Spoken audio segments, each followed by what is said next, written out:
Olá, seja muito bem-vindo ao meu canal. Comece se inscrevendo, ativando o sininho. E, muito bem, para que você não perca nada aqui no canal, não é isso? Então agora, preste atenção aqui numa coisa. Eu quero conversar com você sobre um tema muito importante, na verdade, e cuja relevância tem sido resgatada, a bem da verdade, mas também tem sido banalizada, né? Perdão.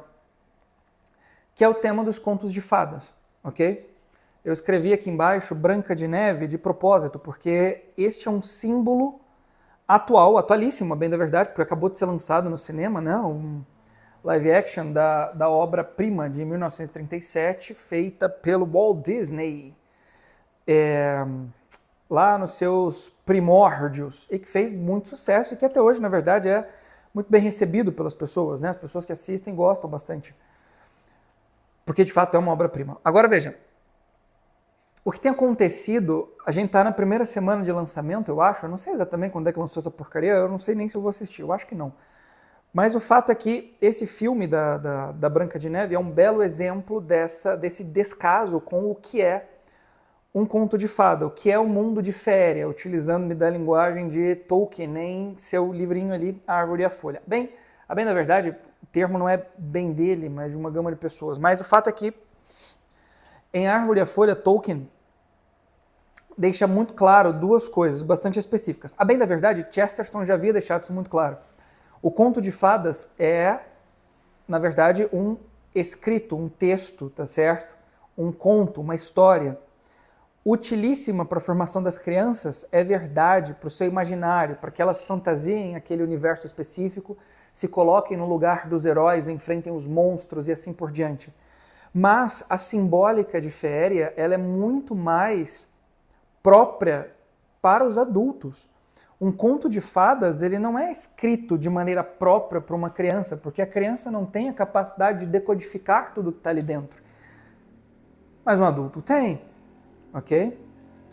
Quando nós lemos então um conto de fadas, se ele, nesse sentido, é destinado, sem dúvida alguma, para aquele que tem a capacidade de identificar os símbolos que estão presentes nesse conto de fadas e compreendê-los todos, isso significa que, presta atenção, há uma espécie de nobreza no conto de fadas e uma maturidade no conto de fadas e uma intenção de deixar bastante claro, de alguma forma, o que é a realidade, apesar de estar dentro de um conto de fadas.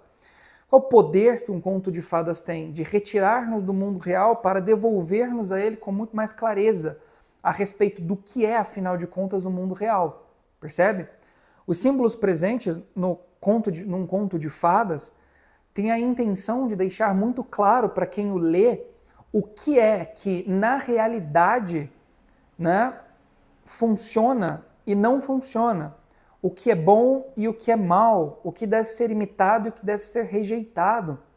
Percebe? O que de fato as coisas são e o que elas não são. Se você pegar, por exemplo, uma história como A Bela e a Fera, né, para tomar um outro exemplo, também é um filme clássico da Disney. O tema central, sem dúvida alguma, está bastante evidente em A Bela e a Fera, é o tema do casamento arranjado, né? Agora, se a gente pega os símbolos de dentro da Bela e a Fera, a gente percebe nitidamente que há uma intenção de deixar bastante claro o fato de que pode parecer bastante assustador no primeiro momento se aproximar de uma pessoa que tem certas características que você rejeita no primeiro momento justamente pelo fato de que você não a conhece, ou seja, dar atenção demais à aparência, àquilo que está sendo mostrado para você, aos acidentes, tá certo? Aquilo que não é a substância própria, né? Mas os acidentes geram um baita de um problema, porque os acidentes eles podem estar ou não estar. Deu para entender ou não? Ou seja, aquele príncipe naquele momento estava rude, mas não é quem ele era efetivamente. São coisas que poderiam ser modificadas nele, e modificadas através de um trato muito específico, que é o processo pelo qual ele passa junto da Bela, que o transforma de novo num príncipe. Veja, aquele príncipe, mesmo sendo um monstro, tendo sido transformado num monstro, tendo uma aparência horrível, aparentando diante dela algo de desprezível, ela foi capaz, através de um ato autenticamente amoroso, de fazer com que ele recuperasse a sua imagem principesca, por assim dizer. É mais do que pura e simplesmente, veja só, um sujeito magicamente transformado num monstro que precisa, tá certo? Ser amado para que quando ele seja amado, no momento em que ele seja verdadeiro e autenticamente amado, ele volte a se tornar o príncipe que outrora ele, né, era. Mas é o seguinte, é mais do que pura e simplesmente uma imagem simbólica, mas veja só, aquelas características, às vezes viciosas, rudes, que estão presentes num sujeito, elas podem ser transformadas por um ato autenticamente amoroso. Essa é a verdade que está por detrás da coisa, entende? Está ali, claro, né? Bastante claro. Ou seja, um conto de fadas, ele é, portanto, uma realidade simbólica, um mundo para o qual nós somos levados, dotado de uma riqueza de símbolos absurda, e o qual tem a capacidade de nos devolver a realidade, explicitando-a aos nossos olhos através de seus símbolos. Ok?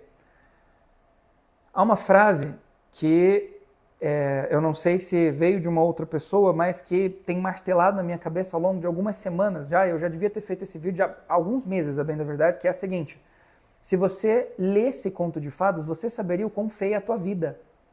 O Conto de Fadas tem a capacidade de deixar explícito para nós o quão feios nós somos. Imagine-se numa história como O Sobrinho do Mago, de C.S. Lewis, dentro da coleção das Crônicas de Nárnia. Há dois personagens, sobretudo, que representam o mal.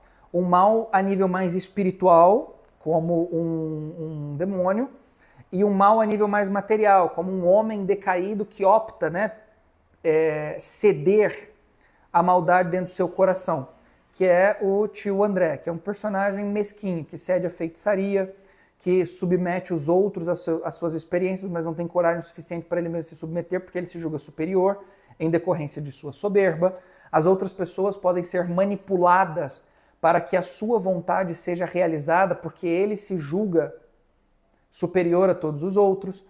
E é um personagem ridículo, ou seja, a ridiculez desse personagem, ou ridiculice, não sei, o quão ridículo ele fica claro de ser uma consequência da sua soberba.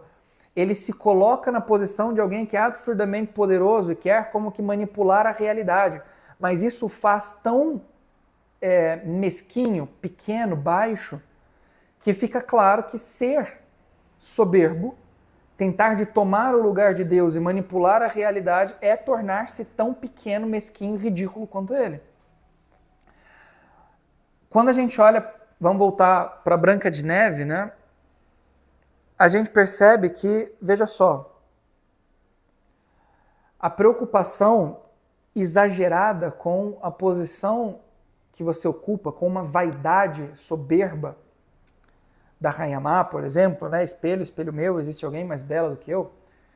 Faz com que as outras pessoas diante de si, porque você se coloca na posição de uma divindade, sejam consideradas como meros objetos. E porque elas são consideradas meros objetos, não custa nada eliminá-las, para que você continue na sua posição, nutrindo no seu coração, no fundo, uma vaidade que gera em si, uma soberba que gera em si, quando vê alguém melhor do que você, uma inveja. O que é inveja no final das contas? O ódio do outro por aquilo que ele tem. O invejoso não quer ter o que o outro tem. O invejoso quer eliminar o outro para nivelar a bondade por baixo, por si, porque o outro é melhor. Eu não quero ultrapassá-lo, eu não quero me esforçar para ser melhor, eu não quero nem imitá-lo. Eu quero tirar ele daquela posição para que o primeiro lugar me seja devolvido. Eu sei que eu sou baixo diante dele, mas a minha baixeza só é baixeza diante dele. Se eu eliminá-lo, eu serei o maioral de novo. Percebe? Essa é a atitude terrível da Rainha Má. Enquanto há uma moça belíssima e humilde. Veja, a beleza material, no fundo, na Branca de Neve, é uma manifestação de uma virtude interior, de um desapego, no final das contas, e de uma bondade. Percebe? Há nela uma manifestação de uma verdadeira e autêntica virtude, que é declarada pela sua beleza estética. Percebe? Ou seja, o desejo da beleza estética, que é ocasionada por uma disposição ativa de manipular a realidade para que ela continue sendo detida por mim, tá certo? Faz com que eu queira eliminar os outros. Agora, uma beleza estética que manifesta uma virtude interior, puxa vida, é muito mais atrativo do que qualquer outra coisa. É por isso que a Branca de Neve é amável, tá certo? E conquista os anões mais rabugentos, entende? A amabilidade da personagem se dá pela sua interioridade encantadora. Não é um sorriso que a faz, tá certo, encantadora diante dos outros. Não é o seu olhar de maneira própria, mas é aquilo que eles manifestam. Agora veja, substituir aquilo que são símbolos que manifestam algo presente na realidade por símbolos que desejam manifestar certos aspectos ideológicos, manifestam necessariamente uma deturpação do que é um conto de fada e um desejo de manipular o imaginário para que, manipulando o imaginário, ele seja suscetível de conduzir, né, de ser conduzido a certas afirmações que foram, vamos dizer, como que idealizadas ou até desejadas de serem como que propostas como desejosas por aquele que criou aqueles símbolos, né? O que eu quero dizer no final das contas é que, veja só, quando nós olhamos para a nossa cultura e para a cultura onde os contos de fadas surgiram, há evidentemente uma distinção. Não que não surjam contos de fadas atualmente. Por exemplo, eu falei de Árvore e a Folha de Tolkien. O próprio Tolkien cria um universo dentro de Féria, né? Ele cria a Terra-média. Ele cria todo o seu universo. A Terra-média é um aspecto, né? Uma pequena parcela de todo o universo de Tolkien, né? Quando Tolkien cria, então, o seu mundo, ele cria personagens, ele cria elfos, hobbits, goblins, ele cria magos, ele cria, enfim, seres, aspas, angélicos, uma divindade criadora. Ele cria um mundo todo no qual aqueles símbolos ali presentes correspondem de alguma forma com o que está na realidade, né? Com um desejo de fazer com que aqueles símbolos correspondam com a verdadeira beleza, com que aqueles símbolos manifestem a autêntica beleza, no nível transcendental mesmo, percebe? Deixa eu fazer uma consideração importante aqui. Veja, dentro do estudo da metafísica na filosofia, a gente fala sobre os transcendentais do ser. O que é o ser? O ser é o gênero supremo. Tudo que existe é. Isso é o ser. Veja, a gente fala de gêneros, né? Então, por exemplo, o gênero humano, o gênero animal, enfim. Ou seja, o gênero humano é um gênero um pouco mais restrito, inserido no gênero animal, de algum modo. Então, você tem lá o ser humano, você tem os animais, você tem, enfim, as espécies específicas. Então, você tem ali outros gêneros, como os mamíferos, você tem os cães, você tem as espécies específicas. Aí você tem, dentro dos cães ali, os border collies, você tem os shih tzus, você tem os pitbulls, né, que foram, enfim.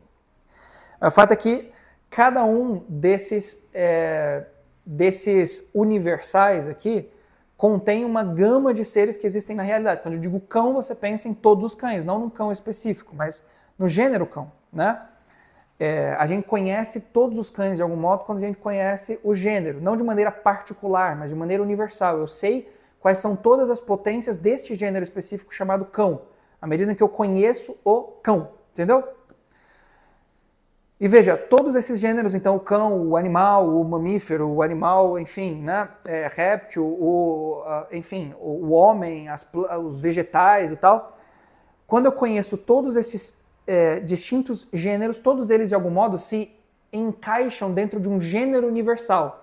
Cada um deles é um gênero específico que engloba uma gama de seres que estão na realidade, mas todos eles são, percebe? Todos participam do ser. O ser é o gênero supremo, é o transcendental, mais absoluto, né? Nesse sentido. Tudo que existe é.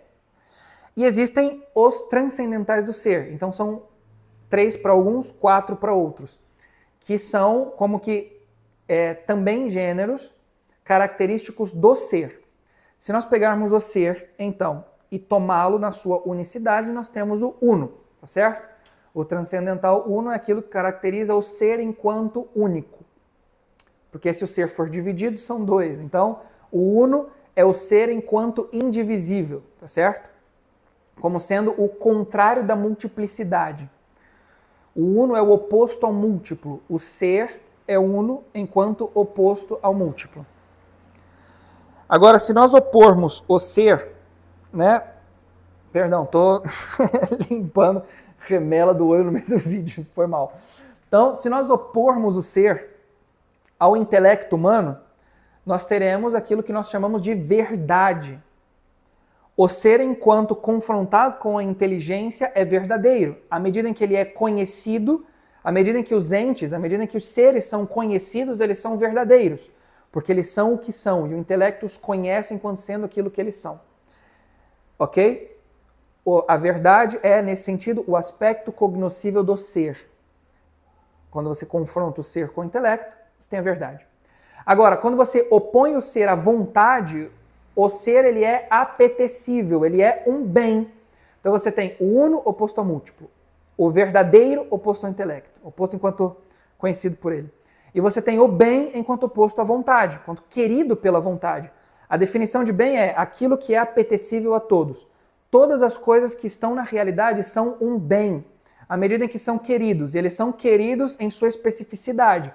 Você quer, por exemplo, gasolina, porque tem um posto de gasolina aqui embaixo, sob um determinado aspecto, ela é um bem. Mas não da mesma forma como uma pizza é um bem, como uma lasanha é um bem. Mas todos são bens, de uma maneira específica, participam desse bem que é um transcendental. Ou seja, tudo, enquanto oposto à vontade, é querido como um bem. Pegaram aqui, né? Só que existe um quarto transcendental do ser, que para alguns é colocado como um transcendental e para outros não. Vamos tomá-lo aqui como se fosse. Que é a beleza, o pulcrum, né? A beleza. A beleza é um transcendental do ser sob um aspecto muito específico. Existe uma faculdade espiritual do homem que tem sido retomada atualmente, sido posta em estudos, porque foi, ao longo de algum tempo, esquecida dentro do estudo antropológico, sobretudo da epistemologia, né? Em Santo Agostinho ela aparece e depois se perde um pouco, né? Aparece em outras tradições, São Bernardo de Claraval acho que cita algo. Me parece que Karol Wojtyła resgata alguma coisa, mas eu não tenho certeza absoluta, posso estar falando bobagem, mas o fato é que a memória intelectiva, né, ou memória evocativa, ela deixa de aparecer um pouco, mas ela seria a faculdade intelectual a qual, opondo o ser, nós teríamos a beleza. Porque a beleza ela é contemplada e conservada na memória, como algo que se contempla, percebe? E se conserva, como um meio de, contemplando a beleza, se gradativamente alcançar a bondade, a verdade e a verdade, ok? Sob esse aspecto específico, sendo a beleza colocada como um transcendental, se você está me acompanhando, veja, à medida em que nós lemos obras autenticamente belas, porque elas manifestam aspectos do ser, ok? E que são conservadas na memória a partir de um processo de retenção, tá certo? Passando pelo imaginário, sem dúvida alguma, em que as imagens são retidas e a memória conserva e retém, né? Essa beleza contemplada e conservada na memória é um princípio de manifestação do que a realidade é e, portanto, formar o imaginário, formar-se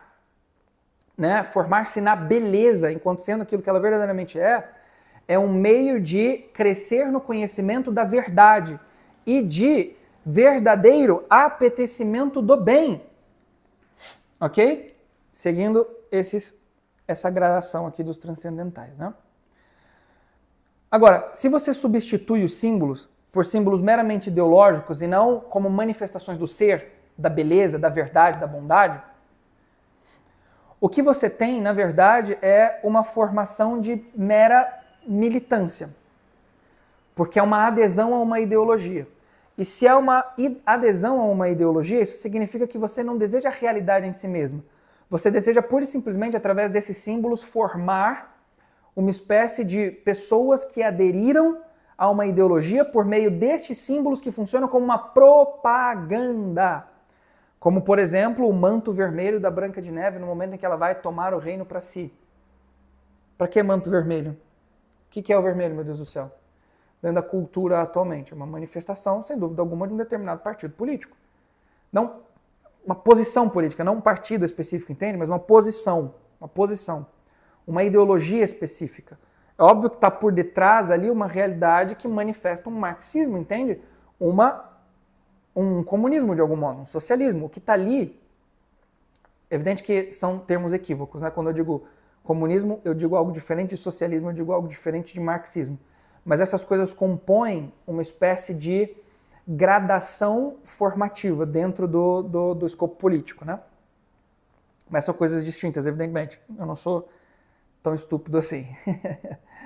Não vou enfim, dizer coisas que me fariam contradizer-me de algum modo, né? Confundir ideias. Mas o fato é que, se o símbolo está presente lá, o que ele deseja de alguma forma é manifestar uma espécie de propaganda que nos incline a aderir a uma ideologia específica. O que está por trás ali é, evidentemente, um marxismo cultural.